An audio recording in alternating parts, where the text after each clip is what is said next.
الرحمن الرحيم الحمد لله رب العالمين الرحمن الرحيم مالك يوم الدين إياك نعبد وإياك نستعين اهدنا الصراط المستقيم صراط الذين أنعمت عليهم غير المغضوب عليهم ولا الضالين. اعوذ باللہ من الشیطان اللعین الرجیم. بسم اللہ الرحمن الرحیم. الحمد للہ رب العالمین والصلاة والسلام علی رسول اللہ وعلی آلہ الطیبین الطاہرین المعصومین المظلومین. ناظرین بہت شکریہ آج ہمیں پھر جوائن کرنے کا. آج ہم تفسیر سورہ حمد کے حوالے سے 7ویں نشست لے کر آپ کی خدمت میں حاضر ہیں، اور ہم نے اب تک سورہ حمد کی 5 آیتوں کے حوالے سے آپ کے سامنے گفتگو کی اور ان سے متعلق مطالب اور ان کی دقتوں کو اور ان کی گہرائیوں کو کوشش کی کہ آپ تک پہنچائیں، تاکہ ہم سورہ حمد کی تلاوت سے ہمیشہ جو ہے وہ زیادہ سے زیادہ فائدہ اور استفادہ کریں، اس کے مطالب سے معرفت حاصل کریں، اس توحید کے ٹھاٹے مارتے ہوئے سمندر سے جتنے موتی ہم چن سکتے ہیں ہم چن سکیں. لہٰذا جب بھی ہم نماز میں یا کسی بھی جگہ سورہ حمد کی تلاوت کریں، کسی مرحوم کو اگر جب ہمیں ثواب پہنچانا ہو، یا کسی مریض کی شفا کے لیے، یا کسی کی مشکل کے حل کے لیے، تو ہماری پوری کوشش ہو کہ ہم سورہ حمد کو اس کے سارے معنی اور اس کی گہرائیوں اور دقتوں کے ساتھ جو ہے وہ ملحوظ خاطر رکھ کر وہ تلاوت کریں، تاکہ زیادہ سے زیادہ اس سورہ حمد کی تلاوت کا ہمیں اجر ثواب اور نتیجہ جو ہے وہ جلد سے جلد جو ہے وہ اور زیادہ سے زیادہ مل سکے. لہٰذا ہم آج سورہ حمد کی 6 آیت کو جو ہے وہ آپ کے سامنے اس کے حوالے سے مطالب پیش کریں گے، جس میں ارشاد ہو رہا ہے کہ بسم اللہ الرحمن الرحیم اہدنا الصراط المستقیم. جب ہم نے خداوند متعال کی استعانت طلب کر لی اور خداوند متعال کی عبادت جو ہے وہ ہم نے صرف اسی کو عبادت کے لائق جانا اور اسی سے ہم نے استعانت طلب کی، وَإِيَّاكَ نَسْتَعِينُ. جب ہم نے یہ اس مرحلے کو توحید عملی کے اس مرحلے کو ہم نے جو ہے وہ طے کر لیا، تو اب جب خداوند متعال سے استعانت حاصل کر لی، تو اب کس چیز کے حوالے سے استعانت طلب کی جا رہی ہے؟ وہ طلب کی جا رہی ہے کہ اے خداوند متعال ہمیں صراط مستقیم کی طرف ہدایت فرما، کہ جب ہم نے تجھے واحد خدا قبول کر لیا ہے، کہ جب صرف تجھے ہی عبادت کے لائق جانا ہے اور تیرے غیر کی عبادت کی ہم نے نفی کی ہے، ہم سارے شرکوں سے آزاد ہو چکے ہیں، صرف تیرے ہی بارگاہ میں ہم حاضر ہیں، اور صرف تجھ سے ہی جب ہم مالک حقیقی کے عنوان سے مدد مانگ رہے ہیں، تو اب ہمیں صراط مستقیم کی طرف جو ہے وہ ہدایت کر دے. اہدنا الصراط المستقیم. یہاں پر ہدایت سے کیا مراد ہے؟ ہدایت یقیناً ہدایت مختلف معنی میں ہے، اور یہاں ان 2 شخصیات کے مطالب میں اور ان کی کتب ان کی تفسیر میں جو ہدایت کے معنی پیش کیے گئے ہیں وہ 4 معنی پیش کیے گئے ہیں، اور یقیناً یہی 4 معنی ہیں کہ جو عام طور سے جو ہے وہ ہدایت کی باب میں جو ہے وہ پیش کیے جاتے ہیں، کہ جس میں سب سے پہلا جو ہدایت کا مرحلہ ہے وہ ایک فطری ہدایت ہے، کہ اس عالم خلقت کے اندر ہر شے جو ہے وہ پروان چڑھ رہی ہے، ہر شے جو ہے وہ خلقت کے لحاظ سے جو ہے وہ ایک خاص مراحل سے گزر رہی ہے، ہر شے ایک مخصوص راستے پر، ایک مخصوص نہج پر آگے بڑھ رہی ہے اور پروان چڑھ رہی ہے. پودے اپنی جگہ، درخت اور اشجار اپنی جگہ، انسان اور حیوان اپنی جگہ، اسی طرح جو ہے وہ دوسری اس کائنات کے اندر جو اشیاء ہیں وہ ہر شے جو ہے وہ اپنے راستے پر، ایک مخصوص راستے پر چل رہی ہے. یقیناً یہ ہدایت جو ہے، اس ہدایت کے لیے بھی جو ہے وہ ایک ہادی کی ضرورت ہے۔ یقیناً آپ جب شہد کی مکھی کو دیکھتے ہیں، اور جب قرآن کے اندر بھی اس کی مثال دی گئی، تو شہد کی مکھی کے جب انسان مراحل دیکھتا ہے، اس کی کس طرح وہ جو ہے وہ اپنا شہد دیتی ہے، اور کس طرح وہ اپنا جو ہے وہ زندگی کے مراحل کو طے کرتی ہے، تو انسان دنگ رہ جاتا ہے۔ یقیناً وہ کسی ہادی کے بغیر اس کام کو انجام نہیں دے رہی۔ اس کے علاوہ جب ہم چونٹیوں کے حوالے سے بھی جب ہم تحقیق کرتے ہیں، اور ان کے طرز زندگی کو ہم دیکھتے ہیں، اور ان کے شب و روز کے جب ہم مراحل کو دیکھتے ہیں، تو ہم یہ اس بات پر یقین لے آتے ہیں کہ یہ اشیاء یہ حشرات جو ہیں، اور یہ حشرات جو ہیں، یہ بغیر کسی ہادی کے اپنا کام کو انجام نہیں دے رہے، ورنہ جو یہ کام انجام دے رہے ہیں بہت ہی دقیق اور شعور رکھنے والا کام ہے، کہ جو ان کے اندر ناپید ہے۔ یقیناً ان کو کہیں سے کسی جگہ سے ان کو ہدایت ملی ہے۔ یا اسی طرح ہم دیکھتے ہیں کہ جو پھول پودے ہوتے ہیں، وہ کس طرح جو ہے اپنا رشد و نمو پاتے ہیں، کہ جو ایک پودا کہ کسی وقت کھاد کے اندر دبا ہوا بیج ہوتا ہے، وہ کچھ ہی عرصے بعد ایک جو ہے وہ تندار درخت کے طور سے ہمارے سامنے جو ہے وہ آ جاتا ہے، اور اس کے اندر سے کتنے ہی لذیذ اور کتنے ہی خوبصورت پھل جو ہے ہم کھاتے ہیں، اور کتنا ہی شیرین اور جو ہے وہ لطف ہم اٹھاتے ہیں۔ لہٰذا اگر یہ مراحل انسان اگر دقت سے دیکھے، تو اسے محسوس ہوگا کہ یہ بے شعور اشیاء، کہ جن کے اندر ظاہری طور سے کوئی شعور نہیں ہے، اور ان کے اندر کوئی عقل و فہم نہیں ہے، درک نہیں ہے، کس طرح ان مراحل کو، دقیق مراحل کو طے کرتے ہوئے یہ چیزیں ہمیں مہیا کر سکتی ہیں۔ لہٰذا یقیناً ایک ہادی یہاں پر، ایک ہادی ہستی جو ہدایت کرنے والی ہے، عمومی ہدایت دینے والی ہے اس کائنات کی ہر اشیاء کو۔ اسی طرح ہم جو پودے پھول جو ہے وہ زمین کے اندر سے وہ رشد کیے، تو ان کی جو ایک کلی تھی، وہ کلی کس طرح رشد کر کے مسائر مراحل کو طے کر کے وہ اس نہج پر پہنچی ہے کہ وہ اب خوبصورت اور خوشبودار، اور ایسی خوشبو کہ انسان جو ہے وہ اس کی طبیعت جو ہے وہ ایک دم یکسر تبدیل ہو جائے۔ اتنی بہترین خوشبوؤں کا آنا خود یہ کسی معجزے اور کرامات سے کم نہیں ہے۔ خود ان کے اندر ہم دیکھتے ہیں کہ ان نباتات کے اندر انسان کے لیے کتنی شفا بخش چیزیں خدا نے اندر رکھی ہیں، ان معدنیات کے اندر کتنی جو ہے انسان کے لیے نفع و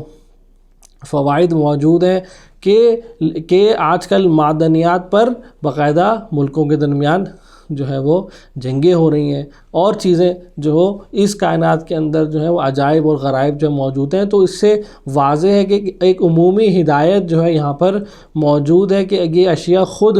یہ کائنات خود، جو یہ بے جان چیزیں خود جو ہے وہ بے شعور چیزیں جو ہے خود ان مراحل کو طے نہیں کر سکتی۔ اسی طرح انسان جو ہے وہ کس طرح اپنی خلقت کے مراحل طے کرتا ہے، کہ ایک وقت جب وہ اپنی ماں کے پیٹ میں ہوتا ہے، اور اس کے بعد کے جو مراحل ہیں، کہ جب وہ نطفہ ہوتا ہے، پھر اس کے بعد کے جو قرآن میں مراحل نقل کیے گئے ہیں، اور پھر وہ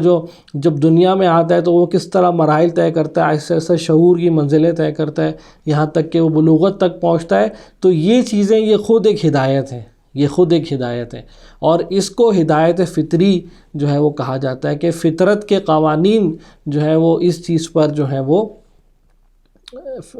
بیس کیے گئے ہیں، کہ یہ چیزیں اس طرح رشد کی جائیں، اور فطرت کے عین مطابق ان کو جو ہے وہ رشد دیا جاتا ہے۔ لہٰذا ہر چیز کی اپنی ایک فطرت ہے، جس کے مطابق وہ مخصوص طریقے سے رشد کرتی ہے اور ہدایت پاتی ہے، کہ جس کو قرآن نے اس موقع پر ارشاد کیا، ربنا الذی اعطی کل شیء خلقہ ثم ھدی، کہ اس آیت کو پہلے بھی ہم جو ہے وہ رحمان کے اسم رحمان کے باب میں آپ کے سامنے پیش کر چکے ہیں۔ لہٰذا ایک عمومی ہدایت ہے، فطری ہدایت ہے، سب کے لیے موجود ہے۔ یہ ہدایت کا پہلا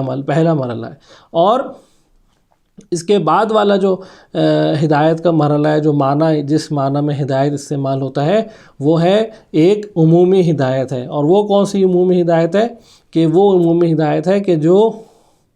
انسانوں کے لیے ہے۔ اب جو ہدایت کے مرحلے یہاں سے شروع ہو رہے ہیں، وہ انسان کے لیے۔ سب سے پہلا انسان کے حوالے سے جو ہدایت کا مرحلہ ہے، وہ ایک عمومی ہدایت کا مرحلہ ہے، کہ جس سے سارے انسان جو ہیں وہ بہرہ مند ہیں اور اس سے فائدہ اٹھا رہے ہیں۔ اور وہ کیا ہے؟ انسان کے پاس جو ہے وہ عقل و شعور کا ہونا، ہر انسان کے اندر جو عقل و شعور ہے اور اس کے اندر چیزوں کو ادراک کرنے کی صلاحیت ہے، ان کے اوپر تفکر کرنے کی صلاحیت ہے، تدبر کرنے کی صلاحیت ہے، یہ خود جو ہے وہ ایک جو ہے وہ ہدایت کا مرحلہ ہے کہ جس کو قرآن نے اس طرح بیان کیا کہ اِنَّا هَدَيْنَاهُ السَّبِيلَ، ہم نے انسان کو جو ہے وہ راستہ دکھا دیا، خیر اور شر کے جو ہے وہ راستے ہم نے بتا دیے انسان پر ہم نے حجت تمام کر دی ہے، اما شاکر اما کفورا، چاہے اب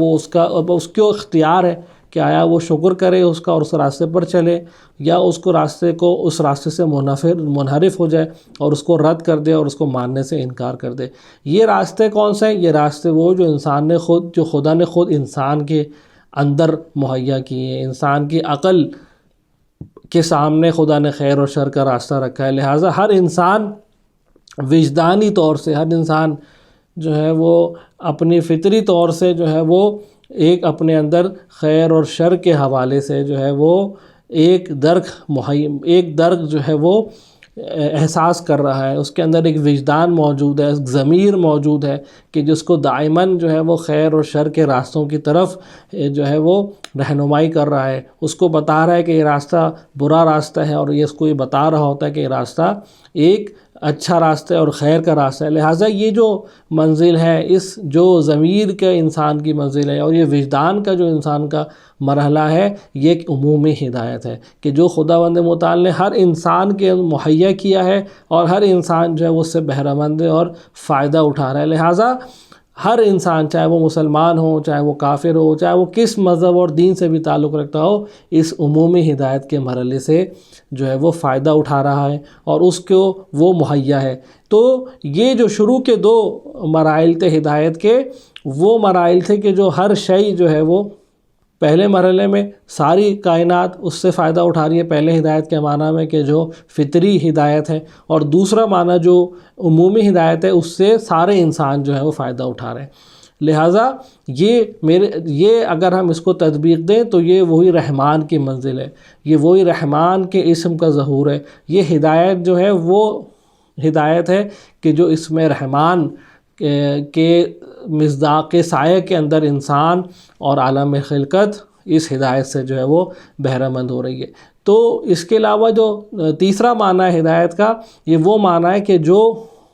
ہدایت انسان کو مخصوص انسانوں کو دی جاتی ہے، یہ وہ ہدایت ہے کہ جو ان انسانوں کو دی جاتی ہے کہ جو انسان ایمان کے مرحلے پر ہیں، جو انسان خدا کے راستے پر لبیک کہتے ہیں، خدا کے دکھائے ہوئے راستے پر اِنَّا هَدَيْنَاهُ السَّبِيلَ إِمَّا شَاكِرًا أَوْ كَفُورًا، اور جب وہ شکر اختیار کر لیتے ہیں اور جب وہ اس راستے کو اختیار کر لیتے ہیں تو خداوند متعال جزا کے طور سے وہ انہیں ہدایت عطا کرتا ہے کہ جس کو قرآن نے اس طرح جو ہے وہ ہمارے سامنے بیان کیا، إِنَّ الَّذِينَ آمَنُوا وَعَمِلُوا الصَّالِحَاتِ، کہ جو لوگ ایمان لے کر آئے اور انہوں نے عمل صالح انجام دیا، یہدیہم ربہم بایمانہم، کہ خداوند متعال ان کو ہدایت دے گا ان کے ایمان کے صدقے، ان کو ہدایت دے گا ان کے ایمان کے صدقے۔ سورہ یونس کے اندر جو ہے وہ آیت نمبر 9 کے حوالے سے یہ آیت جو ہے وہ پیش کی گئی کہ جس میں خداوند متعال ارشاد فرما رہا ہے کہ جو لوگ ایمان لے کر آئے اور انہوں نے عمل صالح انجام دیا تو خداوند متعال ان کے ایمان کی وجہ سے، ان کے ایمان لانے کی وجہ سے، ان کے ایمان کے ذریعے ان کو ہدایت دے گا۔ تو یہ وہ مخصوص ہدایت ہے۔ یہ کون سی ہدایت ہے؟ یہ اس ہدایت سے فرق ہے کہ جو عمومی جو فطری ہدایت ہے جو سارے عالم خلقت کو ملی ہے، اور اس ہدایت سے فرق رکھتی ہے جو ہر انسان جس سے فائدہ اٹھا رہا ہے اور بہرہ مند کر رہا ہے۔ یہ وہ ہدایت ہے کہ جب انسان خدا کے دکھائے ہوئے راستے کو، اپنی ضمیر کی آواز کو، اپنے وجدان کی آواز کو، اپنے فطرت کی آواز پر لبیک کہتا ہے، اور وہ پھر خداوند متعال اس لبیک کہنے پر اس کو جو ہے خاص ہدایت جو ہے وہ مہیا کرتا ہے۔ تو لہٰذا یہاں سے اگر ہم دیکھنا چاہیں تو ہم یہ کہہ سکتے ہیں کہ یہاں سے رحیمیت کی منزل، اس ہدایت کے مرحلے سے رحیمیت کی منزل خدا کی شروع ہو جاتی ہے، اور یہاں سے خدا کے رحیمیت کا ظہور جو ہے اگر انسان اس مرحلے پر آ جائے تو انسان جو ہے خدا کے اس رحیمیت کے سائے کے اندر جو ہے وہ آ جاتا ہے، خاص رحمت کے سائے میں آ جاتا ہے اس ایمان کے ذریعے۔ تو یہ تیسرا معنی کہ یہاں پر قرآن اس کے اگینسٹ میں کہ جو لوگ ایمان نہیں لے کر آتے اور خدا کے بتائے ہوئے راستے کو اختیار نہیں کرتے، تو اس کے حوالے سے قرآن سورہ نحل کی آیت میں جو ہے وہ قرآن ارشاد فرما رہا ہے کہ ان الذین لا یؤمنون بآیات اللہ، کہ وہ لوگ جنہوں نے خدا کی آیات پر جو ایمان لے کر نہیں آئے، لا یہدیہم اللہ، کہ خدا ان کو ہدایت نہیں دے گا، وَلَهُمْ عَذَابٌ علیم، تو خدا ان کو ہدایت نہیں دے گا اور ان کے لیے عذاب علیم ہے۔ یہ کس ہدایت کی بات ہو رہی ہے؟ یہ اسی تیسرے مرحلے کی ہدایت کی بات ہو رہی ہے کہ ہر انسان، ہم نے کہا کہ پہلے جو فطری ہدایت ہے اس سے بہرہ مند ہے، ہر انسان رشد کر رہا ہے، پروان چڑھ رہا ہے، اس کو جو اس کا ایک مخصوص جو ہے فطری تقاضے ہیں اس کے پورے ہو رہے ہیں، اسی چاہے وہ کسی بھی قبیلے سے، قوم سے اور کسی بھی مذہب سے تعلق رکھتا ہو، اور اسی طرح پورا عالم خلقت، چاہے وہ چرند ہو، چاہے پرند ہو، چاہے کوئی اور نباتات ہوں، لہٰذا اسی کے لیکن یہاں پر خداوند متعال ارشاد فرما رہا ہے کہ جو لوگ ایمان لے کر نہیں آئے وہ ان کی ہدایت، ان کو ہدایت نہیں دے گا۔ تو یہ کون سا ہدایت کا مرحلہ ہے؟ نہ یہ پہلا ہدایت کا مرحلہ ہے، نہ یہ دوسرا ہدایت کا مرحلہ ہے، کیونکہ دونوں شروع کے ہدایت کے مرحلوں سے سارے انسان فائدہ اٹھا رہے ہیں، بہرہ مند ہیں، اور ہمیشہ جب تک اس دنیا میں رہتے ہیں فائدہ اٹھاتے رہتے ہیں۔ یہ جو ہدایت ہے یہ تیسرے مرحلے کی ہدایت ہے کہ وہ لوگ جو خدا کس چیز کے انہیں ہدایت نہیں دے گا، کہ وہ خدا جو ہدایت ان لوگوں کو ملتی ہے جو خدا کے راستے پر چلتے ہیں، اور انہوں نے خدا کا راستہ اختیار نہیں دیا تو وہ خصوصی ہدایت جو ہے ان کے شامل حال نہیں ہوگی۔ یہ تیسرا معنی ہے ہدایت کا۔ اس کے علاوہ جو چوتھا مرحلہ ہے، جو چوتھا معنی ہے ہدایت کا، وہ اس مرحلے سے، جو تیسرا مرحلہ ہے اس سے ایک مرحلہ اور آگے ہے، اور یہ ہدایت کون سی ہدایت ہے؟ کہ جو خاص الخاص لوگوں کو ہدایت نصیب ہوتی ہے۔ یہ وہ ہدایت ہے کہ جو صرف اولیاء اللہ سے مخصوص ہے، صرف مقربان درگاہ الہی سے مخصوص ہے، صرف عباد الرحمن سے مخصوص ہے، صرف جو ہے وہ عباد الصالحین سے جو ہے وہ مخصوص ہے، صرف ابرار سے مخصوص ہے، کہ ہم قرآن کی مختلف صورتوں میں ان کے جو ہے مقامات دیکھتے ہیں، اور خداوند متعال نے ان کی خصوصیات بیان کی ہیں، وہ سورہ رحمان ہو، سورہ واقعہ ہو۔ تو لہٰذا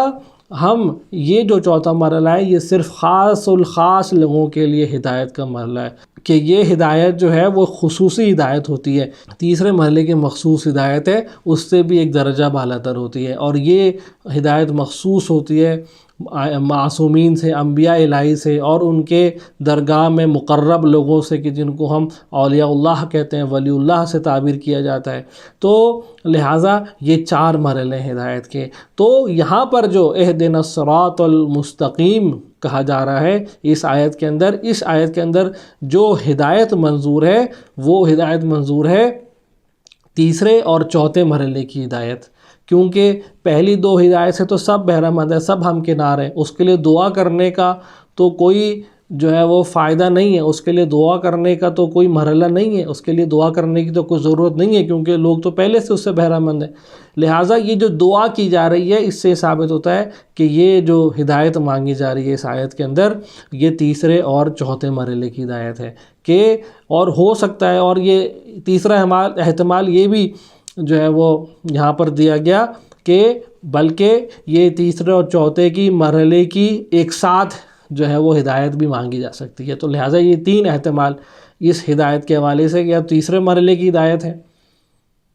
کہ مخصوص ہدایت ہے، یا نہیں ایک چوتھے مرحلے کی ہدایت ہے، ان لوگوں کے لیے جو تیسرے مرحلے کو طے کر چکے ہیں وہ اپنی چوتھے مرحلے کی ہدایت طلب کرتے ہیں،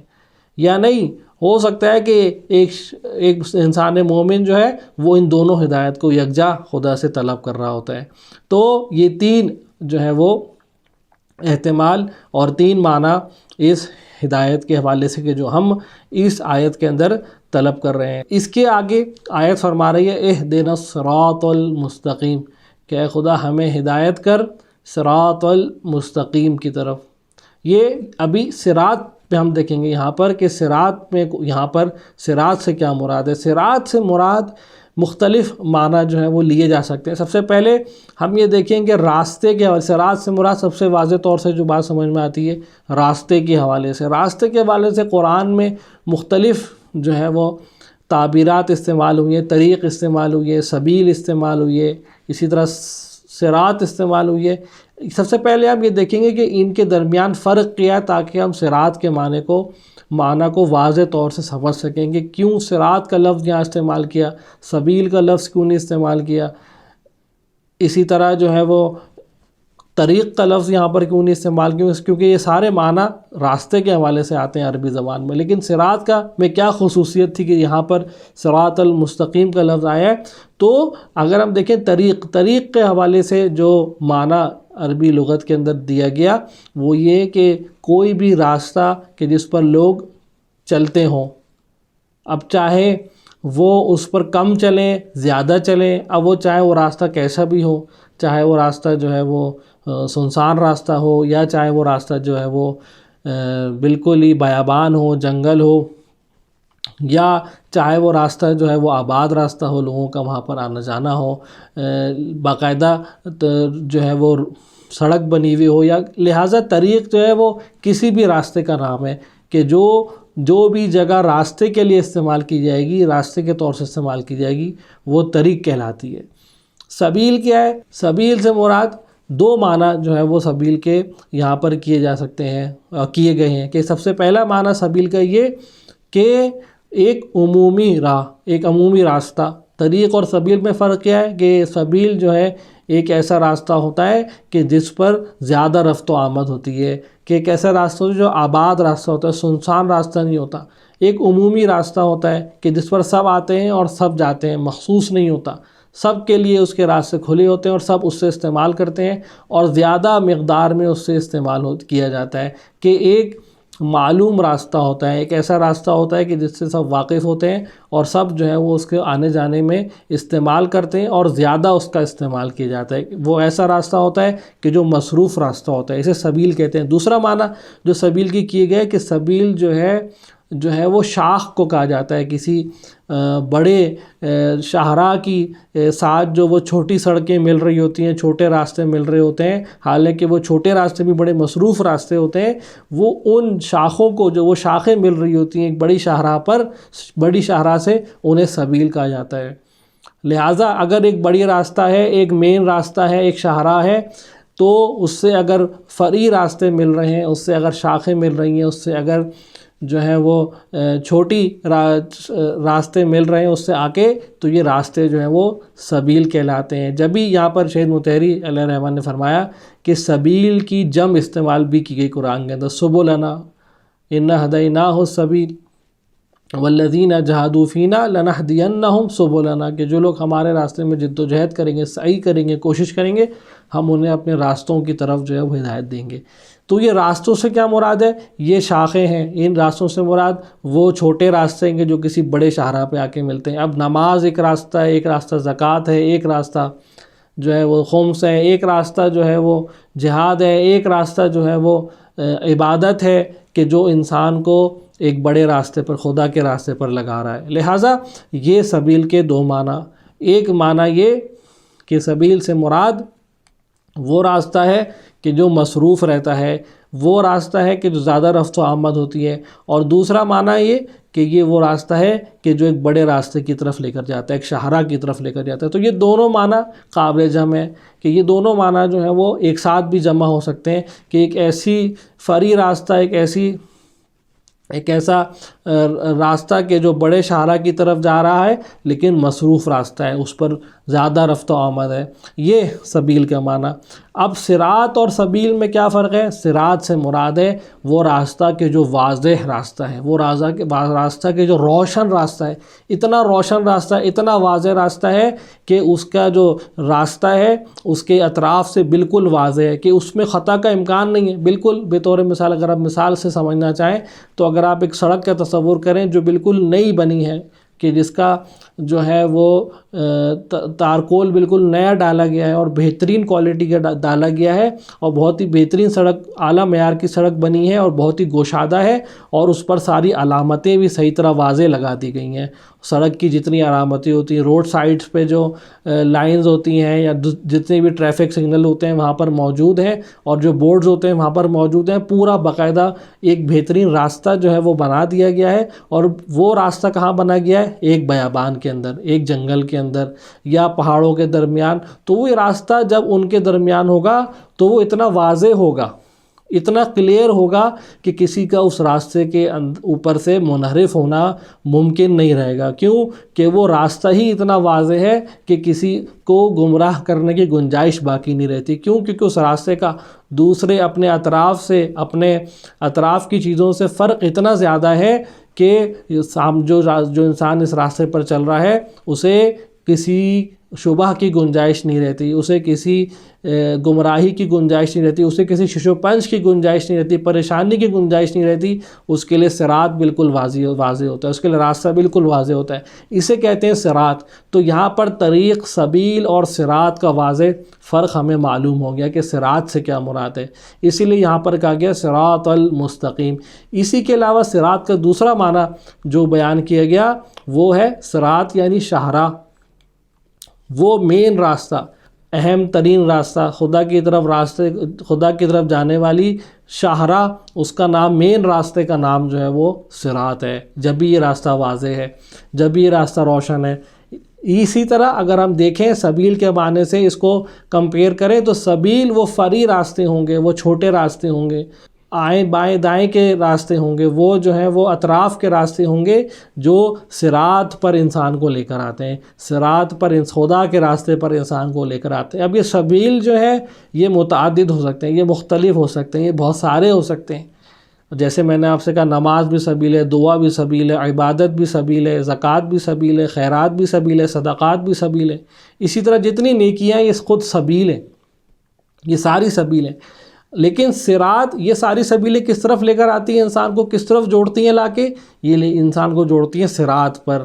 لہٰذا صراط ایک ہے اور سبیلیں متعدد ہے. جب بھی سید مطہری علیہ الرحمہ بہت ہی گہرا نقطہ یہاں پر بیان کرتے ہیں کہ پورے قرآن کے اندر سبیل کی جمع استعمال ہوئی ہے، سبلنا استعمال ہوا ہے، سبیل بھی استعمال ہوا ہے، سبلنا بھی استعمال ہوا ہے، لیکن صراط کی جمع ہے ہی نہیں، صراط کی جمع استعمال نہیں ہوئی. صراط کی جمع ایگزسٹ ہی نہیں کرتی قرآن کے اندر. کیوں؟ کیونکہ صراط واحد صراط ہے، صراط واضح راستہ ہے، صراط ایک ہی راستہ ہے، وہ خدا کا راستہ ہے. اور اس کی سبیلیں مختلف ہو سکتی ہیں، اس کی طرف مہلک کرنے والے راستے مختلف ہو سکتے ہیں. تو یہ صراط کا معنی کہ ہم نے یہاں پر دیکھا کہ صراط سے کیا مراد ہے. صراط کا لفظ اس آیت میں کیوں استعمال کیا گیا کہ جو ہم خدا سے ہدایت مانگ رہے ہیں تو ہدایت ہم خدا سے صراط کی مانگ رہے ہیں. اب صراط تک پہنچنے کی سبیلیں مختلف ہو سکتی ہیں کہ جس کو ہم اختیار کر کے اس صراط تک پہنچ سکتے ہیں. تو لہٰذا یہ صراط کے معنی، اور اس سے پہلے ہم نے ہدایت کے معنوں پر جو ہے وہ گفتگو کی. انشاءاللہ اس آیت کے بقیہ مطالب ہم انشاءاللہ اگلی نشست میں آپ کے سامنے جو ہے وہ پیش کریں گے. امید ہے کہ یہ جو مطالب ہم نے آپ کے سامنے بیان کیے آپ کے لیے مفید ثابت ہوں گے. ہمیں دعاؤں میں ضرور یاد رکھیے گا. کل انشاءاللہ اس سلسلے کے حوالے سے اگلی نشست میں آپ سے ملاقات ہوگی. والسلام علیکم ورحمۃ اللہ وبرکاتہ.